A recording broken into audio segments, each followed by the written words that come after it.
Olá, a aula de hoje é sobre protocolos de comunicação. Então, o que acontece nessas aplicações embarcadas ou mesmo industriais, né? Normalmente se precisa comunicar entre um dispositivo controlador, seja um controlador, um DLP, CLP, e alguns dispositivos externos, como sensores, atuadores. Esses dispositivos eles podem estar localizados na mesma placa de circuito, tá? Ou fora dela, né? Metros ou mesmo dezenas de metros de distância. E basicamente as técnicas de comunicação podem ser divididas em duas grandes categorias: serial e paralela. Na comunicação serial, a informação ela é fracionada em pequenas partes, que são chamadas de bits, e que são enviadas uma após a outra, ou seja, em série. Então, exemplos, as interfaces seriais que tem no computador RS-232, USB, FireWire, os protocolos de rede locais, né, como Ethernet, e nessa parte mais de sistemas embarcados a gente vai ter I2C, SPI, OneWire, o LIN, o CAN, o ART, né, então são vários exemplos. Já na parte de comunicação paralela, os bits que compõem a informação eles vão ser transmitidos simultaneamente, total ou parcialmente, mas em paralelo, ou seja, ao mesmo tempo. Então, quando a gente está curtas distâncias e precisa transmitir muitos dados, é esse tipo de comunicação que é feito. Então, os barramentos internos dos microprocessadores e microcontroladores são paralelos. O barramento ISA, PCI, VESA e AGP, que eram as ligações que tinham em placas-mães de computadores, são paralelas. A antiga interface paralela de impressora, além de algumas interfaces com HDs, né, como a IDE e SSI. E como que é feita a escolha de qual tipo de comunicação que se vai fazer uso? Sempre então vai ter essa dualidade de custo-benefício. Na comunicação paralela a gente vai conseguir uma velocidade maior de comunicação, mas a gente vai precisar uma taxa maior de meios de transmissão. Já na serial, a gente vai ter uma velocidade menor, porém, essa questão de quantidade de linhas de transmissão vai ser menor também. Tá?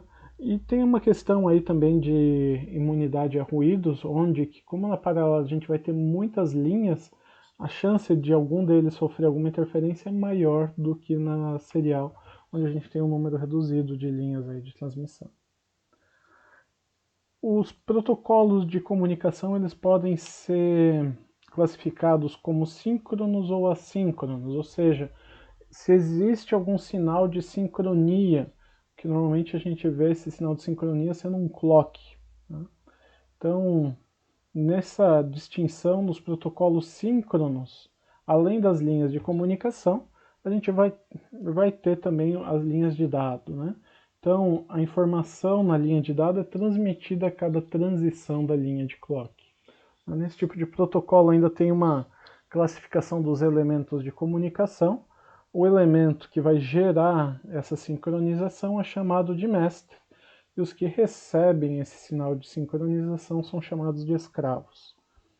Já nos protocolos assíncronos, a gente não vai ter uma linha específica de sincronismo. Nesse caso, a sincronização ela é feita através da configuração igual de transmissor e receptor.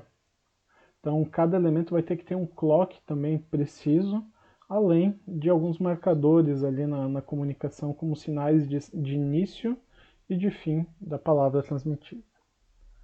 Então, olhando esses protocolos que a gente vai usar em sistemas embarcados, do ponto de vista de evolução, um dos primeiros a serem criados foi justamente esse USART, né, que basicamente é o Universal Synchronous Asynchronous Receiver Transmitter, ou seja, transmissor-receptor síncrono e assíncrono universal.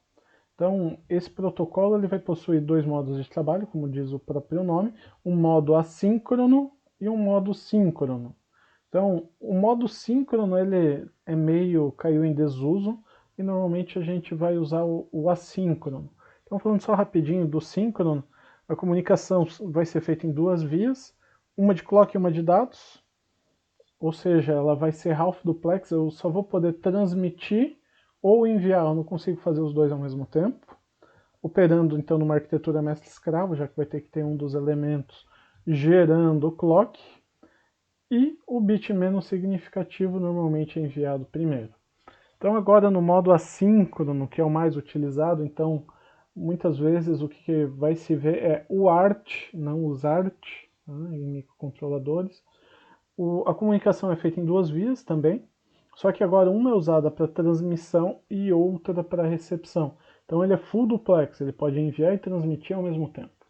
Então ela também é utilizada para implementar padrões industriais como o TIA-EIA 232, então a renomeação do RS-232 foi feita para esse TIA-EIA. E a sincronia é feita através da configuração do baud rate nos dispositivos, ou seja, quem está enviando e quem está recebendo tem que ter a mesma configuração de baud rate, e os bits de start e stop também são configurados igualmente nos dois dispositivos. Os sinais da USART assíncrona, ou seja, da UART, também podem ser alterados para o padrão 485, onde ele vai consistir num par diferencial, half duplex, ou dois pares diferenciais full duplex, tendo dois pares aí diferenciais, um par vai para o RX e outro para o TX. Vantagem dessa mudança para par diferencial é a robustez à interferência, garantida pelo par diferencial. Então, evoluindo aí um pouquinho na complexidade do protocolo, e incluindo então agora algumas linhas a mais, a gente vai ter a SPI, que é a interface serial periférica. A comunicação SPI é síncrona e vai operar no modo full duplex, ou seja, vamos ter um sinal de clock e eu vou conseguir transmitir e enviar ao mesmo tempo. Vai suportar um dispositivo mestre e um ou mais escravos no barramento. O barramento, então, é bem simples e a velocidade máxima é até de 70 MHz, então ela é bem alta aí.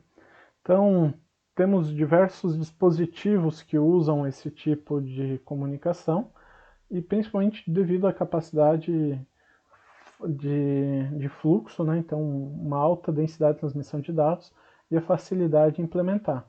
Então, microcontroladores, conversores DA, AD, sensores, cartões SD, normalmente são SPI.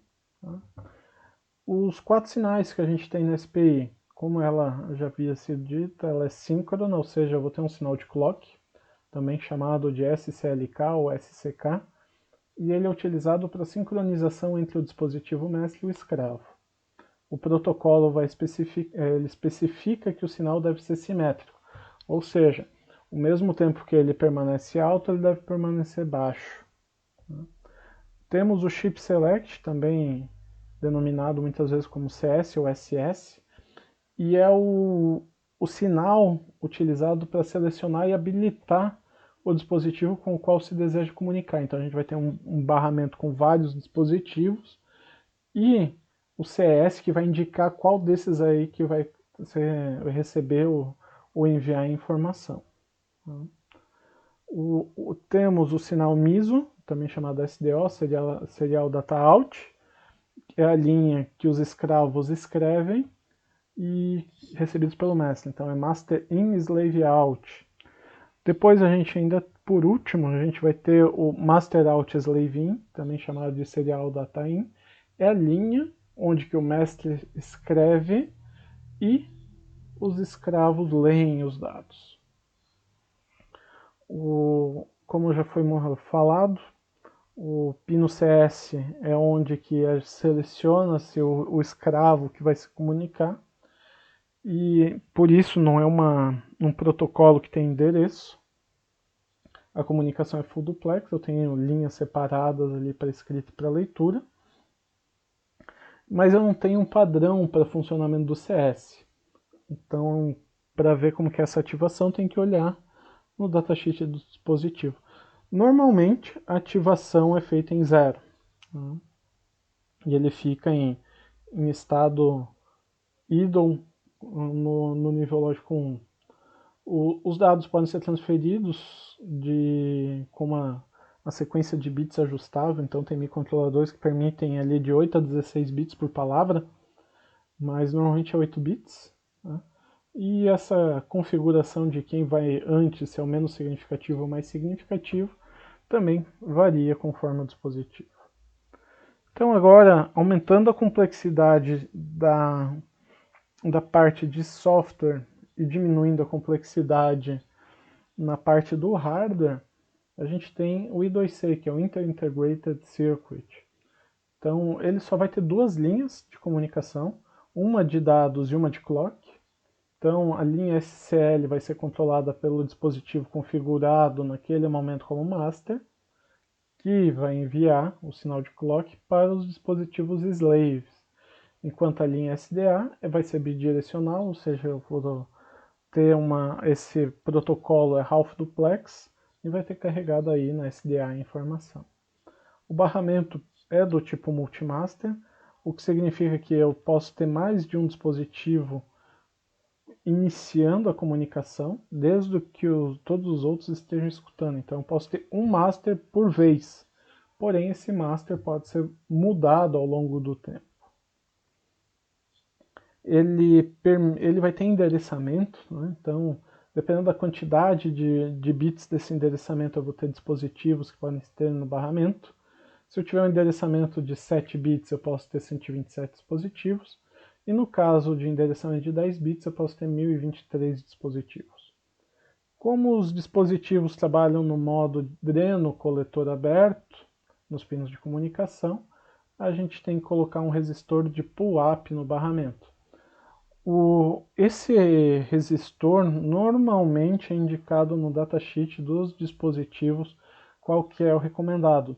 Ele vai variar conforme essa taxa de transferência. Tá? Então, isso daí até porque querendo ou não se forma um filtro aí, né? Então ele tem um cálculo aí para achar o valor ideal. Tá? Normalmente ou é 1 ou é 10K. Muitas vezes até 4.7K. E essas taxas de transferência elas são padronizadas. A gente tem o Standard Mode de 100 kilobits por segundo, Fast Mode 400 kilobits por segundo e o High Mode que é 3,4 megabits por segundo. O endereçamento é feito por 7 ou 10 bits e sempre se inicia com o master colocando o endereço na linha SDA. O tamanho, então, vai ser sempre grupos de 8 bits. Então, se eu tiver um endereçamento de 7 bits, o oitavo bit será a informação de RW, que define qual que é a direção do fluxo de dados, se vai ser de escrita ou de leitura. E esse, então, se eu tiver um endereçamento de 10 bits, eu preciso 2 bytes para o endereço e o bit também de RW ali. O barramento sempre vai estar ocioso quando o SDA e o SL estiverem em nível lógico alto. Assim, a comunicação vai ter início quando houver uma transição no nível lógico da linha SDA de alto para baixo, enquanto ainda SL estiver em alto. Essa daí é a chamada condição de start. Após essa condição de start, o sinal de clock é ativado pelo mestre. Depois disso, os bits vão ser colocados um a um na linha SDA, devendo então o bit assumir o nível lógico correto enquanto o sinal SL estiver em nível lógico baixo. Senão é considerado colisão de dados e a transmissão é abortada. Ao final de cada byte, o receptor tem que enviar um pulso ACK. Então é uma forma de ele garantir que o escravo está recebendo os dados de forma correta. Então, nesse momento, o escravo toma conta da linha de dados, forçando o nível lógico baixo no nono pulso de clock. Então, para finalizar a comunicação, tem a condição de stop, que vai ser uma transição de subida da SDA enquanto a SL estiver em alta, aquela questão de colisão também. Para informar o dispositivo escravo que o mestre não deseja mais receber dados, o mestre vai enviar um pulso NACT, ou seja, NOT ACK, após o último byte recebido, impondo uma condição de stop. Então, continuando então nesse aumento gradativo da complexidade do software, diminuindo a complexidade do hardware, a gente tem o protocolo CAN, que é o Controller Area Network. Então ele foi desenvolvido para comunicação de dados, principalmente para a indústria automobilística. Então pense num lugar ruim para você ter uma comunicação, esse lugar é o carro. Ele vai ter uma faixa grande de operação de temperatura, umidade, interferência eletromagnética. Então qualquer eletrônico pede para não funcionar nessas condições. E no entanto a gente sabe que os carros hoje têm quase centenas a milhares de processadores ali controlando tudo o que acontece. Então esse protocolo é patenteado pela Bosch, versão 2.0 é de 1991, regulamentado ainda pela ISO. Então ela consiste numa comunicação assíncrona half duplex com velocidade máxima de 1 megabit por segundo. Então não tem clock e ou transmite ou recebe, não faz os dois ao mesmo tempo. A configuração é ponto a ponto, todos os nós são vistos como os iguais, porém tem um mecanismo que define a prioridade. Não se usa termos como mestre e escravo, e a gente tem esse tempo de árbitro aí, que vai ter a definição do ID da mensagem que vai trafegar naquilo lá, e as que tiver maior prioridade vão assumir o barramento. Os valores ali a gente não fala em nível lógico alto ou baixo, e sim dominante e recessivo. Esse acesso ao barramento é flexível, como eu disse, essa arbitragem no início define quem que vai tomar conta do barramento. Vou ter um número ilimitado de nós, porque os nós em si não têm endereço. O que vai ter endereço, o que vai ter identificação é a informação que está trafegando, que vai ser justamente esse filtro de mensagem que é aplicado para ver se ela é relevante ou não para aquele dispositivo em questão. Os dados são transferidos em formas de frames que possuem um formato complexo, tem vários tipos de frames também, mas normalmente o frame inicia com um bit de identificação, que é justamente essa questão da arbitragem, e normalmente são 8 bytes permitidos por frame. O que se faz ali, o hardware, ele vai ter um altíssimo nível de segurança, ele fica fazendo automaticamente testes para erros, ou seja, e ele fica verificando se ele não está injetando erro no barramento. Se ele vê que está ele causando problema, ele pode até ser desconectado do barramento. Então, subindo ainda mais nessa complexidade aí da comunicação, nós temos o USB. Né? Ele é um barramento serial universal, serial de par diferencial de baixa tensão. Ou seja, ele vai transmitir de forma serial a informação utilizando um par diferencial, o que acarreta que ele seja half duplex, né? Ou ele consegue transmitir ou receber, os dois não podem acontecer ao mesmo tempo. Então ela é uma comunicação assíncrona, padronizada, e vai ter uma codificação NRZI, que é Non-Return to Zero Invert. Tem um slide para frente que eu falo um pouquinho mais disso. O barramento vai ser composto por 4 fios, um comum, o GND, né? Um VCC, normalmente 5 volts, e o par diferencial D- e D+, que vai transmitir os dados.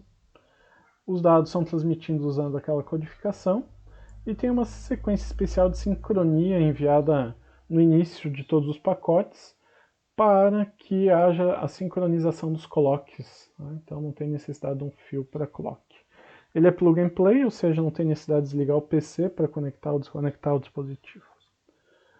O USB ele também provê uma alimentação de 5 volts, disponibilizada então para os periféricos, é por isso que a gente precisa alimentar o mouse normalmente recebe alimentação do USB, por exemplo.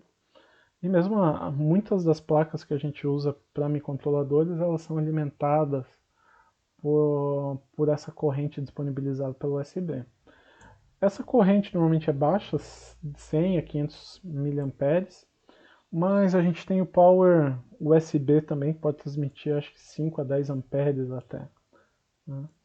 O que é a vantagem desse tipo de dispositivo que fez com que eles ganhassem grande mercado? Ele tem uma regulamentação, então tem esse Implementers Forum que vai verificar e atestar a conformidade do produto com a especificação USB. Então todos esses dispositivos que ganham um selo de USB, eles têm que passar pelo crivo desse Implementers Forum aí, que cobra para isso, mas atesta que ele está em conformidade, que vai funcionar em qualquer porta USB que nós tivermos. Algo interessante do USB, que a gente vê muitas vezes em microcontroladores, é o tal do dispositivo USB On The Go, ou OTG. Ele pode se comportar como host ou device, ou seja, ele pode ser ser um escravo, por assim dizer, na parte da comunicação, principalmente, por exemplo, a gente ligando um tablet no computador, normalmente a gente vai querer transferir dados do computador para o tablet ou do tablet para o computador, mas quem vai controlar toda essa negociação é o computador. Mas esse tablet, ele pode, por exemplo, colocar um teclado, algum mouse, alguma coisa USB, ou mesmo um pendrive, e aí quem vai comandar essa comunicação USB vai ter que ser o tablet. Então essa On The Go permite que ele seja um host ou um device. O host ele é responsável pela inicialização dos serviços, né, no barramento, e a comunicação com o hub, né, ou mais dispositivos periféricos. Sobre velocidade, né, a gente tem o USB 1.0 que ia até 1.5 MB, e agora a maior parte dos dispositivos já são 3.0 que suportam até 5 gigabits por segundo. Sobre a compatibilidade, é interessante notar que se eu tenho uma porta 3.0, todos os dispositivos 1, 1.1, 2 e 3.0 vão funcionar. Mas se eu tenho uma porta 2.0, o dispositivo que for 3.0 não vai funcionar na sua eficiência total e plena. Temos basicamente 3 pacotes separados transmitidos no barramento, iniciando pelo token, ele vai indicar o tipo e a direção da transação, depois o endereço do dispositivo e o endpoint. Né? O que é mais questão de endpoints e a questão de token mesmo do ACK para comunicação. Enfim, a comodificação e a decodificação em NRZI. Ela consiste em definir 0, 1 pela mudança do nível de tensão nas linhas. Quando o meu 1 ele vai ser representado quando não há mudança, e 0 quando eu tiver uma mudança de nível. Então agora, dois parênteses rápidos aí nesses protocolos que eu falei. A gente tem em microcontroladores, muitas vezes, os módulos SSP ou também SSI. O que acontece é que o SPI que a gente viu, ele foi desenvolvido pela Motorola, logo patenteado por ela. E o pessoal que queira usar tem que pagar royalties. Então, o que aconteceu?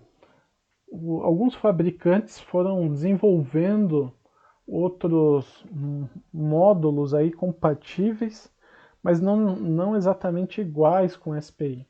Tá? Então, o 4Wire da Texas, eu tenho 4 pinos, tal como o SPI, clock entrada de dados, chama DR, saída de dados de X, e o frame sync, que vai identificar o término da informação. Notem que os nomes são diferentes, e ele usa bastante essa questão do frame sync aí para trabalhar mais do que o CS. Então, essa é a diferenciação que a Texas fez. E o MicroWare da National, que faz um bom tempinho aí foi comprada pela Texas, eu vou ter pinos de clock, dados in, dado out e chip select. Para diferenciar ele do SPI, eu só posso ou receber ou enviar os dados de cada vez, ou seja, eles penalizaram o desempenho em prol de não pagar royalties. E por último, vários microcontroladores a gente vê a questão do Lean, que é um outro protocolo feito para a indústria automobilística, e ele é bem simples, normalmente até muitas vezes consegue-se fazer ele utilizando a UART do microcontrolador. A velocidade vai ser baixa, 20 kilobits por segundo, só que eu tenho apenas um fio de conexão entre os elementos de comunicação em uma arquitetura mestre-escravo. Então ele economiza recursos de físicos em comparação ao CAN.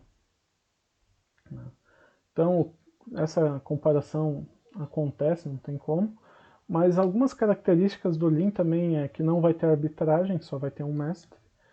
Tem a garantia de tipos de latência, os frames são flexíveis, 2, 4, 8 bits, e tem checksum. Então, por hoje era só essa aula de protocolos, e até a próxima aula.